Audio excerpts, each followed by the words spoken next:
parking shelves? Yellow?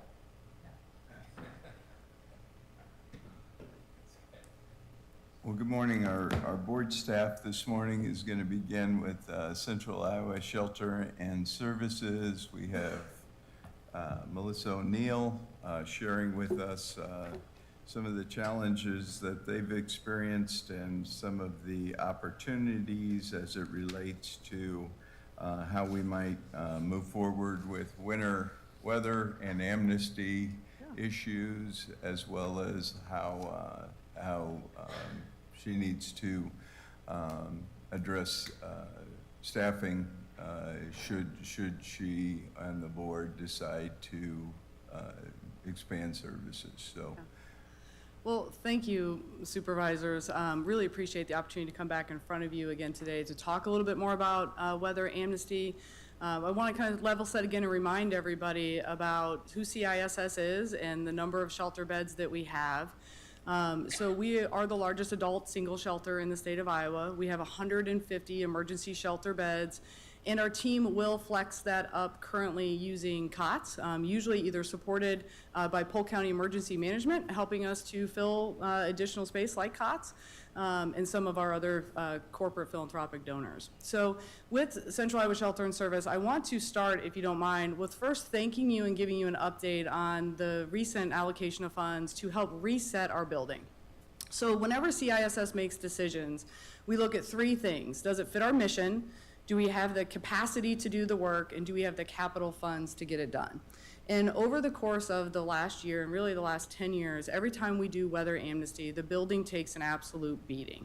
It's designed for those 150 emergency shelter beds, but sometimes in the winter months, we'll go up to 326 people using the emergency shelter.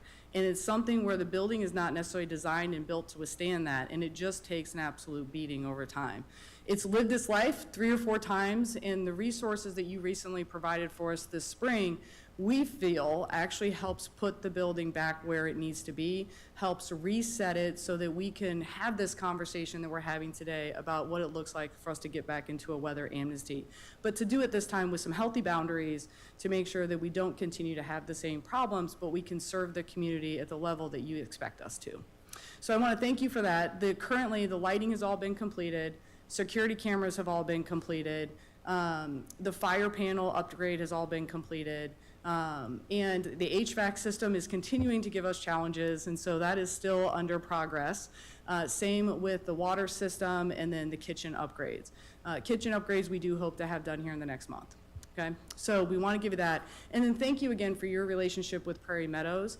Prairie Meadows continues to support us year after year, and this year they've actually helped us in purchasing all new mattresses for the building so that people can get a good night's sleep, as well as providing us with some additional dining room tables that over the years, over 10 years, have just worn out, and we need to get those replaced as well. Again, that has to do with capacity. So do we have the capacity to actually make sure that everybody can sit down for a warm meal and that everybody can get a good night's sleep? So thank you for all of that support this spring. It's really made a difference in how we can look at this picture differently and make a better decision. I also want to highlight here, we are in ongoing conversations and negotiating with the City of Des Moines regarding support for the emergency shelter and additional beds, but also support for those off-duty officers within our building. The contract is not official yet.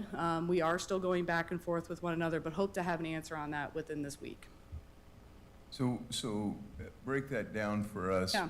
What's been the dialogue, and what have you asked of the city, and what are they considering at this time? I'm not sure if I'm actually allowed to speak to that at this point, Matt. I do really appreciate the question. Okay, but it involves off-duty officers as well as Operational support, yeah. Operational support. It answers. And does it relate to the weather amnesty? It does. Okay, thank you. Yep, it does relate to the weather amnesty, and we have specifically written that into the contract. So once that's finalized, we'll look at the next slide here. These numbers might change just a little bit based on that conversation with the City of Des Moines. Okay. Specifically the cost of the off-duty officers. Okay. So we'll dive into that a little bit more, but I need to, I think, wait until we actually have that finalized Makes before I sense. speak Thanks. publicly. Yep. So what is weather amnesty?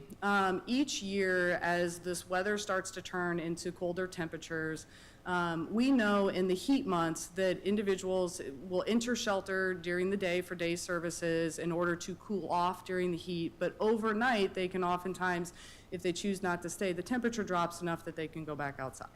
In the winter months, that's not possible. There are some winters where we've had those wind chills of -20, -30 degrees, and it's just not healthy and sustainable, and it really risks life in general. This was a heartbreaking decision for our board back in January and February as we kept wrestling with this. Partly it goes back to that mission. CISS's mission was founded because 5 people perished on the streets of Des Moines, and that weighs heavy on us. We don't want to deny people shelter. We want this to work, and the only way we can do this to work is if we have the capital to meet the needs of the capacity of the building. And that's what our conversation we hope to have with all of you today is, what is that cost? And can we partner with Polk County, with emergency management, and with family services to really meet that need of the community? So weather amnesty means we will balloon up to 275 people in the building. We did hit 276 last year. That was pretty interesting as well. And we know at that point in time that the police department was requesting a second officer in the building, that it was no longer safe for just one officer, they wanted 2. And that goes back to that capital and capacity again. If we're gonna balloon up to 275 in a weather amnesty, we need to have a second officer in the building for additional backup and support. Yes, Jill? Might be a very minor detail, Yeah. but you had mentioned 326 before for emergency. Yeah, that was crazy. Yeah, we never thought we'd get that high, so we So that just was kept like an letting people isolated in. incident? Yeah, we just kept letting people in, and then next thing we knew, we were well over, we were ahead of our skis. Okay, but typically the max would be the 275. Yeah, yeah, Thank you. yeah. So at what point in the 275, at what point does the second officer come in? It comes in immediately. As soon Immediately. as weather amnesty is triggered, regardless of the number of people in the building, the second officer comes in. Okay, And that trigger comes through our partnership with Polk County Emergency Management, following the current guidelines under weather amnesty for the extreme winter. And I understand some of those things may have changed recently, and we'd be open to, again, having that dialogue with the county about what are those tipping points. But as soon as Polk County Emergency Management were to trigger weather amnesty, then that's when the second officer comes in. okay, and I have been asked, and I don't mean to ask you this to embarrass you or embarrass anyone else, but when you bring the second officer in and you have 2 officers there, what are they typically doing in Yeah. a shift, and what kinds of problems are they interceding on, and what's, I mean, Yeah. what are the issues at hand? Because some people just didn't understand that when I Yeah. raised the issue in the past. Yeah, so let's start with just having a real conversation. You know, homelessness is extremely complex and oftentimes layered with individuals struggling with mental health and substance abuse. And there are great resources that the county already provides for both of those. But when you move into a congregate setting where you have 275 people within one location, oftentimes mental health in particular and anxiety can continue to start to escalate. And what's nice is that when having an officer in the building, they see that person in uniform, it can kind of help calm it.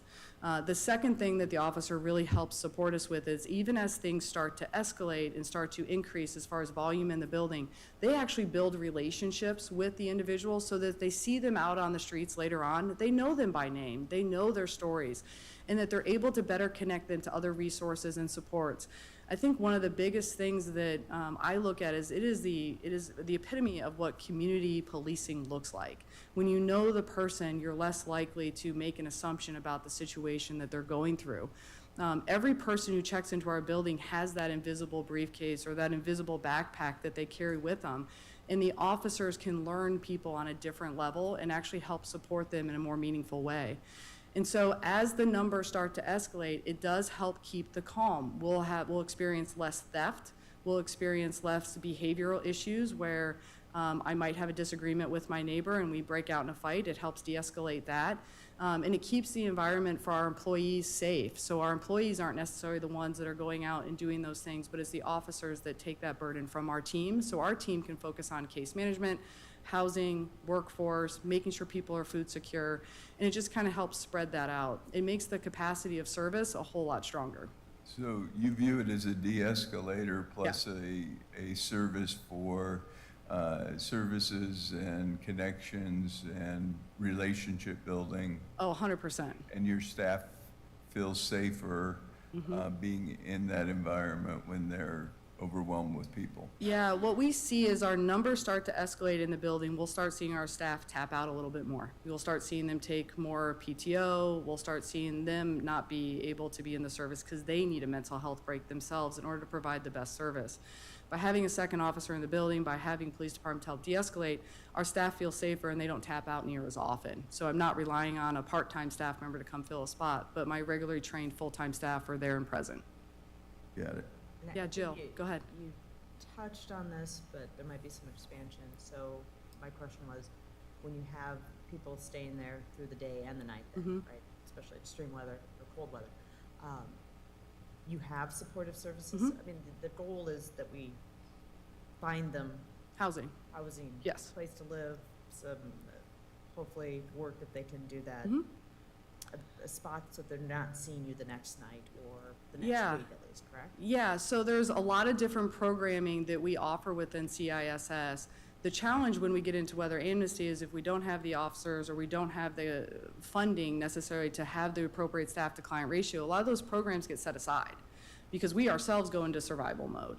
And so by having the capital that we need to hire staff, we're able to keep those programs going and make sure that other service providers are able to come in and provide other wraparound supports for people. I will say, if you've not been down to tour the facility, we do have a 3,600 square foot greenhouse in the backyard that becomes everybody's favorite spot during weather amnesty because the temperature is around 100 degrees year round, and it's a nice refreshing area. But it is by far one of our most popular job training programs. We see a lot of people want to enter our employment programs and employment services because they have an opportunity to get out of the congregate space and go into that greenhouse. So those services oftentimes stop if we don't have the capital that we need to have the appropriate staff to client ratio. So that's that yin and yang that we're talking about here and why we need those extra funds. And when you have the weather amnesty and you have people coming in, you're feeding them too, right? Oh yeah, yep. So you have, like, you just say, hey, by the way, we have another extra 150 people coming. Yeah. Extra food out? Yeah, so our churches oftentimes are the ones that are serving our evening meals. And so we always make sure we're communicating with those local churches when we do have an increase in volume. We also have a great relationship with the Food Bank of Iowa, and they do their best to make sure we always have 5 days food on hand. So even during an extreme weather event, they will drop off food for us daily if need be to make sure that we have the volume we need for breakfast, lunch, and dinner during those extreme weather events. Thank you. Yeah, you're welcome. So on average, weather amnesty goes around 45 days a year. And one of the challenges is we can never predict what Iowa winter is going to look like. And so this calculation, what you see on the screen and in your handout, is we charge, or not charge, but experience in our budget about $68 per day, given 150 emergency shelter beds. When we look at a staff to client ratio, when we escalate and increase up, that cost per person actually drops, but it is on average around $60 a day for every individual person that we serve over that 150 number. And so what you see in here is roughly an increased cost of $7,500 per day for us to operate in weather amnesty as that number increases. So Yeah. talk to us about what goes into, just so everybody understands, what goes into $60? Yeah, you brought up a lot. So a lot of people forget about the fact that we have to pay a utility bill. We have to pay for the increased water usage, increased sewage, obviously, as well, electricity, case management, food, and the supportive services, and the off-duty officers. Off-duty officer right now, on average, is around $80 per hour, and they have 2 of them then 24 hours a day, which is probably in total $172,000 out of this total cost is just for the police department. to be in the building. About $172,000 is just for the off-duty officers to be in the building. So that's not extra food, No. extra laundry, extra Nope. showers, Correct. all of those costs? Yep, half of that cost specifically is for officers, the rest of it goes to the staff ratio, the extra utilities, and the extra food. Okay. Yep.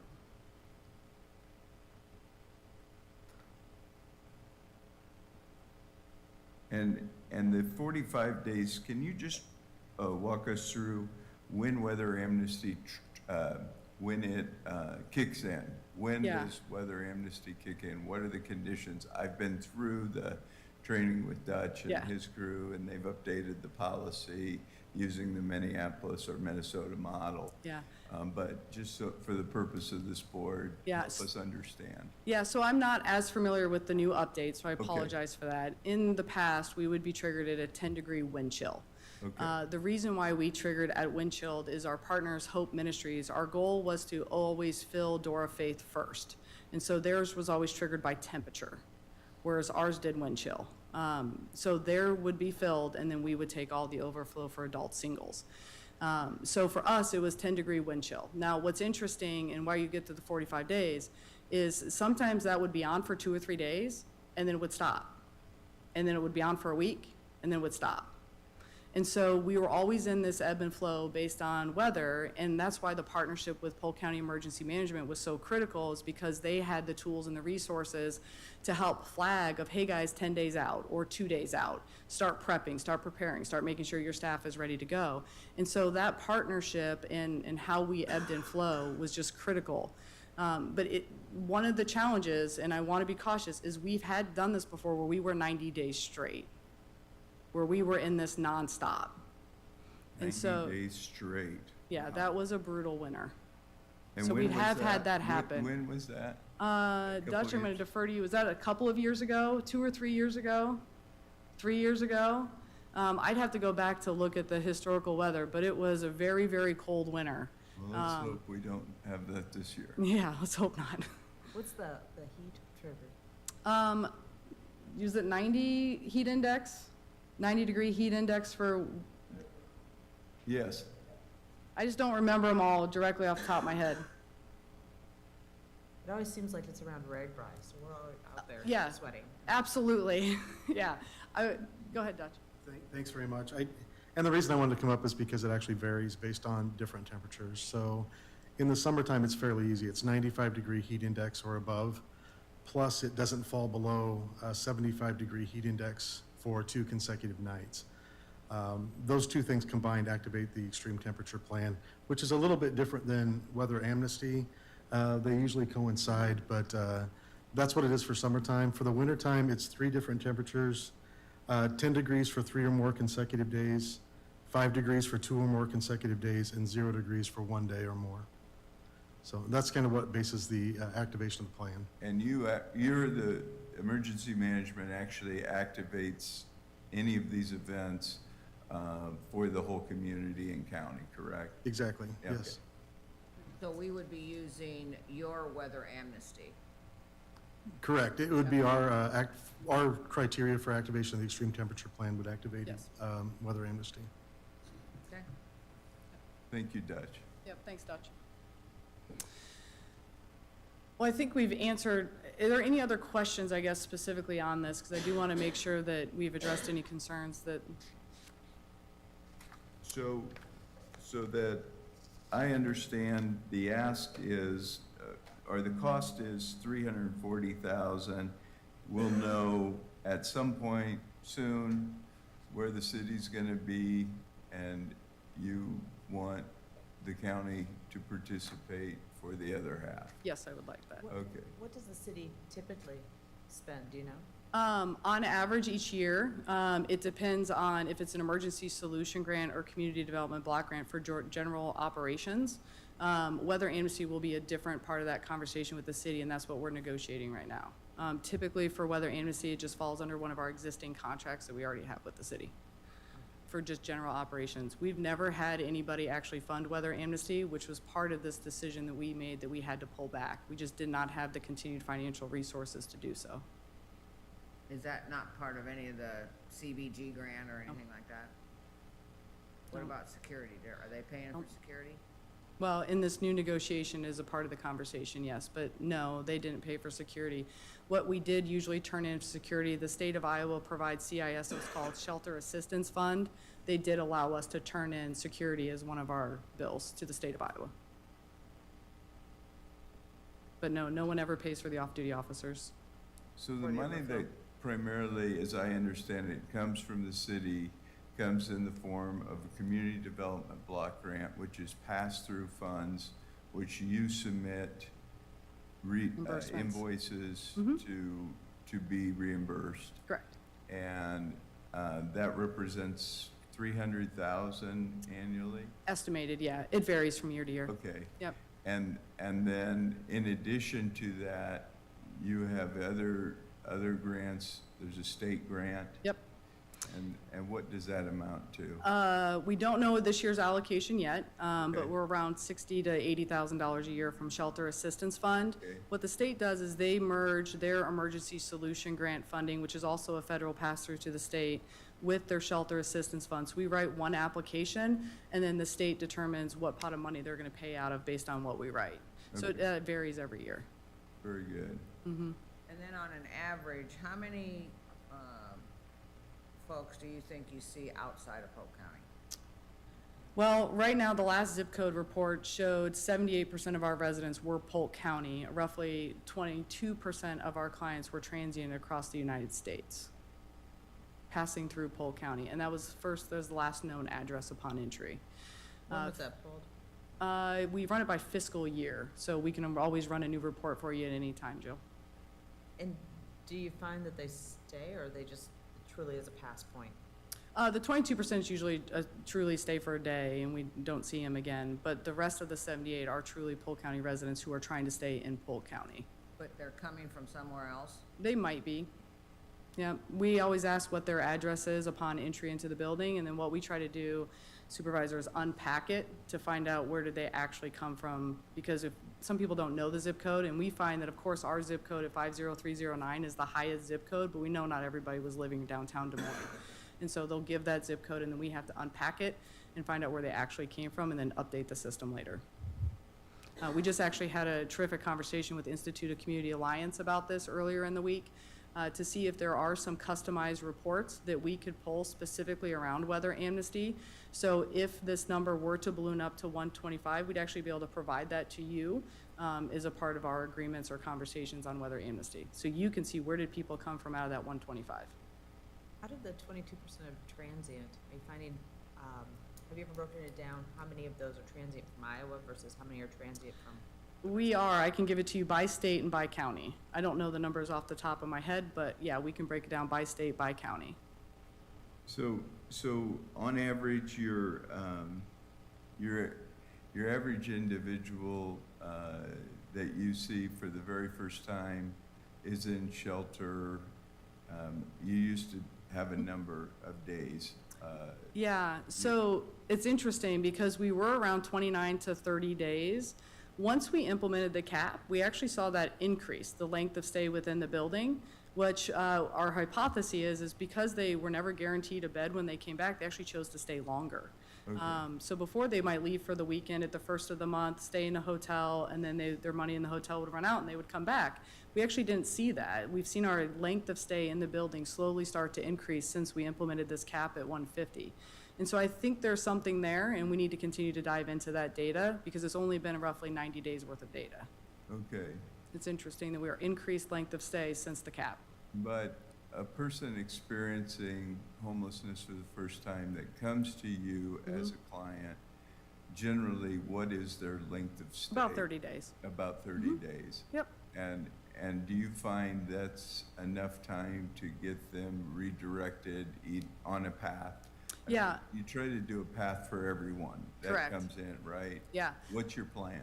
Yeah, we asked that from the beginning, and we also quit making assumptions that everybody who came to us wanted housing. And once we started to really dive into what is the path that they were wanting to take, and then help them create goals and tasks and connections to other organizations, we found our success rate has increased tremendously. So most people are in and out of the building in 14 days. About 55% of our clients are in and out in 14 days. And then we're getting about a 60 to 65% success rate in that 30-day period. But again, length of stays are starting to increase, and we'll have to rerun that data to see where those percentages are at today, post-cap. Okay. Yeah, but that is our typical data, what we see. Okay. People are in and out pretty quick. They either self-resolve or they find stable housing, and this was just a blip on their radar. That's great. Mm-hmm. Any other I'm assuming questions? centralized intake is, in communication with you constantly, trying to find these folks housing? Yeah, and vice versa. We're constantly sending people up to primary healthcare and centralized intake in order to get their VI SPDAC completed, the rest of the intake done.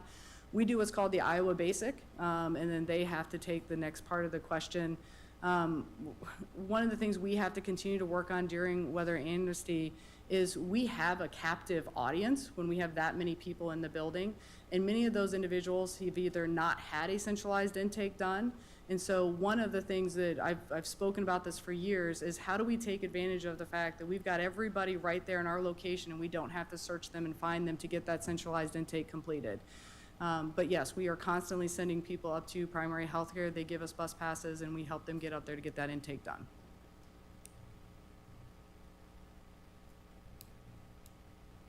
All right, well, so one of the biggest things, we've talked a lot about community impact already, but our biggest hope is that by implementing the weather amnesty again, that it's really preventing loss of life here in Polk County.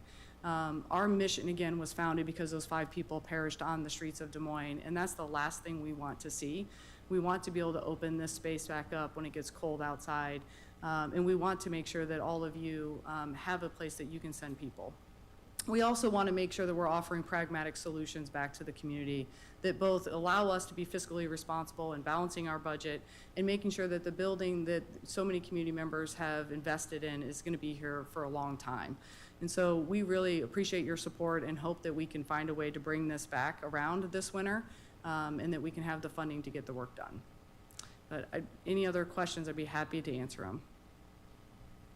Just one comment, and I want to thank you and your staff for the work that you do in our community. You do very, very difficult jobs day in and day out, and I'm grateful for all the services you provide and the fundraising that you engage in to keep this moving forward. We see the point in time surveys are indicating an uptick in those living unhoused in our community at 9% increase. Yep. So we know the pressure is strong, and Yep. so thank you for what you do. Yeah, you're welcome. Yeah. Okay. I was new to this the first time you presented, so I just want to make sure, like, in summary form. 'Cause Yeah. the first time you came to us, we needed some pretty substantial upgrades Yep. to make sure that we had a safe property.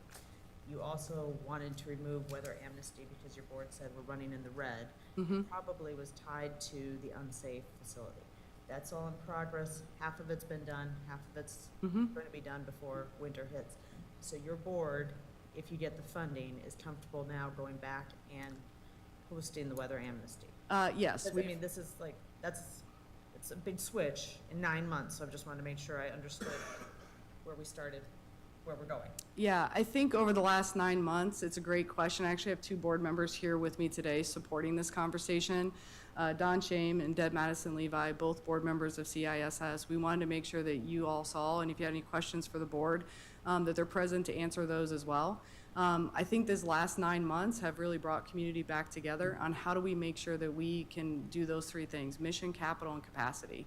And this is really where we're at. If we're willing to do it, but we've got to have the capital to get it done. And your support already has helped tremendously in making sure that the building can support us going back to weather amnesty. And so when, Frank, maybe this is you, Eric, Matt, when we moved it, weather amnesty, we had to pay for it because we had to open up our Yeah, facilities. and next I was just going Oh, to ask I'm those sorry. questions. I'm going to ask Eric to come up because we've had this conversation, and I think what he has to share will actually help address some of those questions, because I think I know where you're going on that. Yeah. Eric, come on up. Eric That was in and, the Eric, summertime. Eric and his crew have now experienced providing weather amnesty at Polk County River Place, and he can tell you a little bit about what that entailed from a staffing standpoint, from a cost standpoint, what services he was able to offer or not offer, and kind of what that cost would be like going forward. Yep, sounds good. There is a provision in the extreme temperature plan for an overnight heating and cooling center, which we have designated River Place as the site for that. The triggers for that include activation of the extreme temperature event, and then when the shelters are full. In particular, CIS, because all other shelters are always full and have less flexibility with that capacity. So going into the fall, that was at 325, and the intent was, as you approach 300, we convene a group, we start becoming ready to activate if needed, and then when 325 is hit, we bring in staff, we open up River Place overnight, and I'm sorry, then 300, 325 325 at that time, people correct, in the fall? at CIS. At CIS, when CIS got to 325, We're talking about before. as of the fall, right? And that would have meant our activation of the overnight cooling center at River Place would have been pretty infrequent, and we could handle that. Once it dropped down to 150, we were pretty concerned that this was going to become frequent and sustained. So the difficulty there is when we do that, we're drawing from my department staff, CFYS staff, and behavioral health and disability staff. And we would just have a hard time doing that frequently or for sustained periods of time. These are folks who have their own daytime jobs, filling social services roles, often paid for by other entities.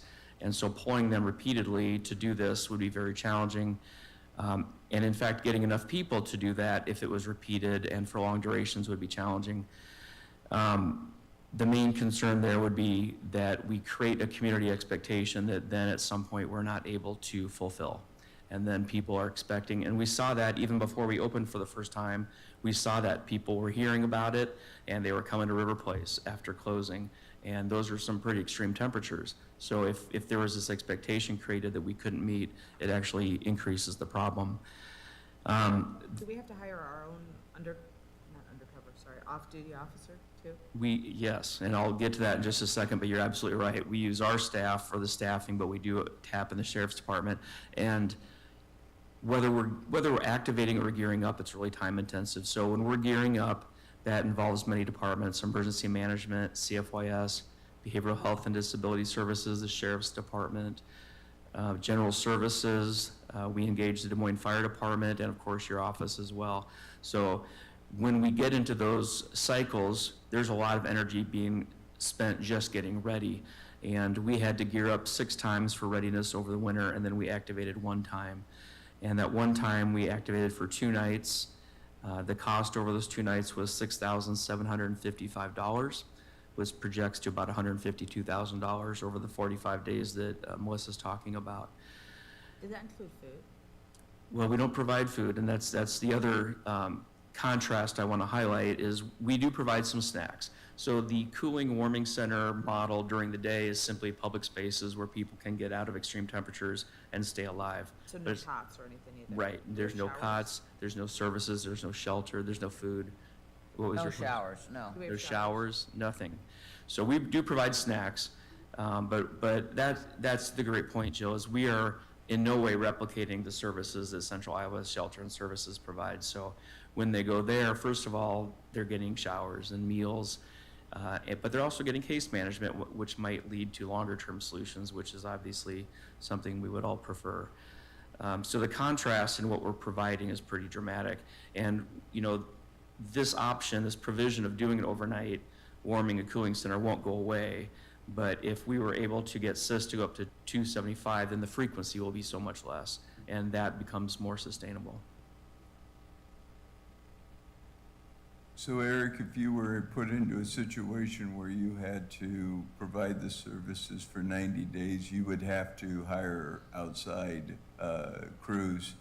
and assistants and staff to address these issues. That's exactly right. It's really hard to provide intermittent activity with employees. So we do have, well, now Rachel does at Behavioral Health and Disability Services, because this is really moving to her plate. But we do have 4 on-call positions, but when you use them so infrequently, then they become disengaged, and then it's hard to get them in on very short notice. So if we knew we were going to do this, we certainly would staff up differently with more on-call people, and the expense would go up quite a bit, So because we couldn't do it with our regular staff. Sorry, I didn't mean to Yep. interrupt you. So with the 150,000 that you estimated based on the 2-day experience, in reality, it would probably be north of that, because if you did have to commit staff for 90 days, that would be outside staff, new staff, additional staff, new FTEs, and the ongoing challenges that would come with having to provide the shelter. That's correct, and one thing we haven't talked about, Melissa did, is just the hardship on the building, and we were open for 2 days and had, 5 people. So it was a lot of resources for 5 people, but we don't know if we're gonna have 5 or 75, so we have to staff accordingly. And, there were a couple, I guess to put it delicately, biological events, and it could create a hardship on that building that then has to be operational for the general public during the day. So Sure. the extent we can do that the least possible, I think is best. That's what I was curious, where is this space that we even provide? The atrium. So, like, where the election office and all the front activity and the services are for So- everyone else coming in and out too? Right, so it's overnight, it's after public hours, but we work with general services. Winter wouldn't be just overnight. According to what Melissa said, winter, if the daytime temperature stays low, it would be daytime too. Well, during regular operational hours, people use it informally as a cooling and warming center all day long anyway, but we're not staffing that separately.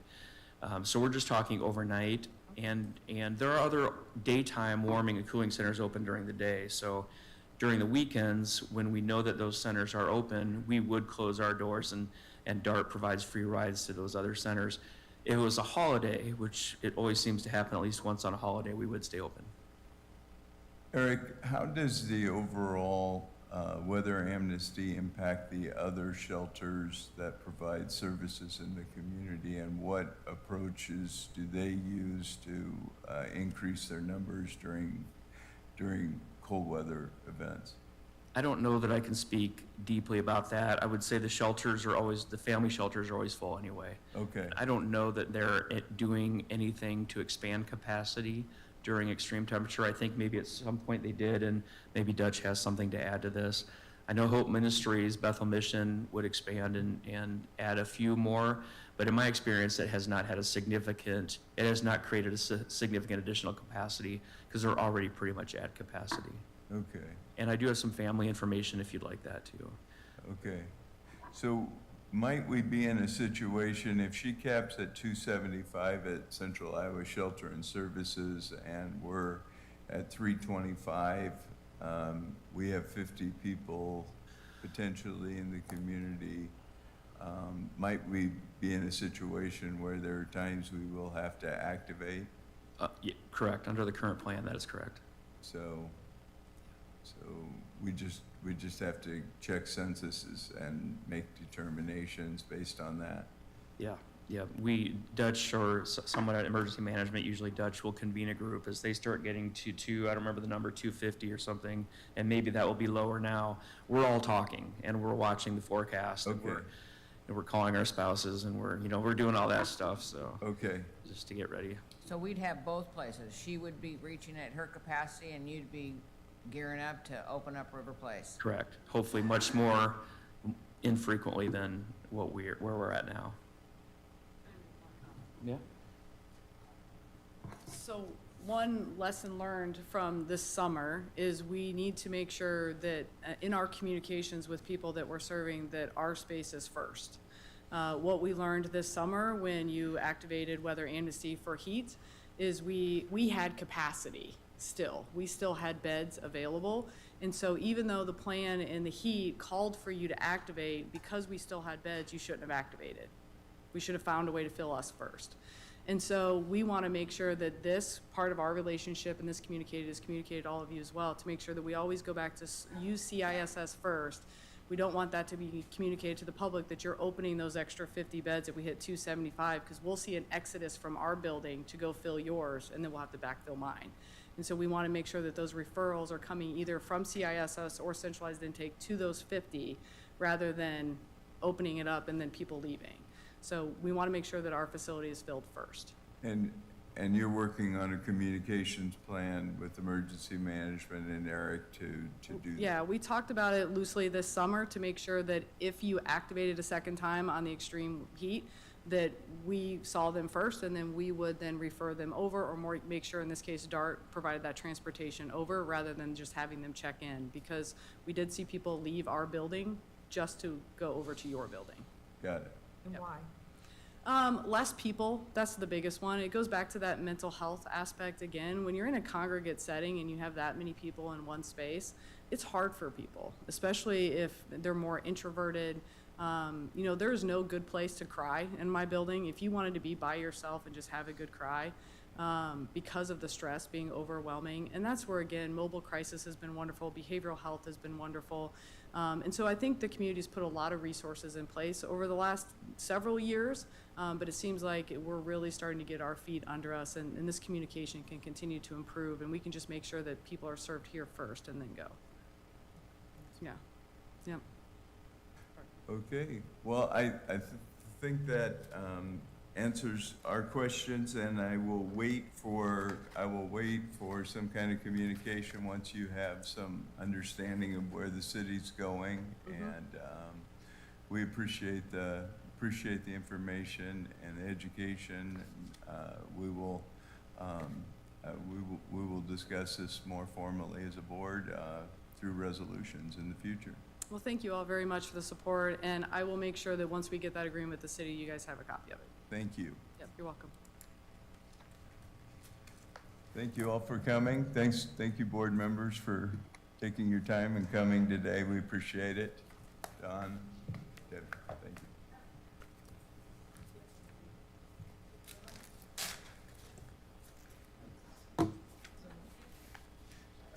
No, just closed session, so, which we need to, I think, did we post for 10:30?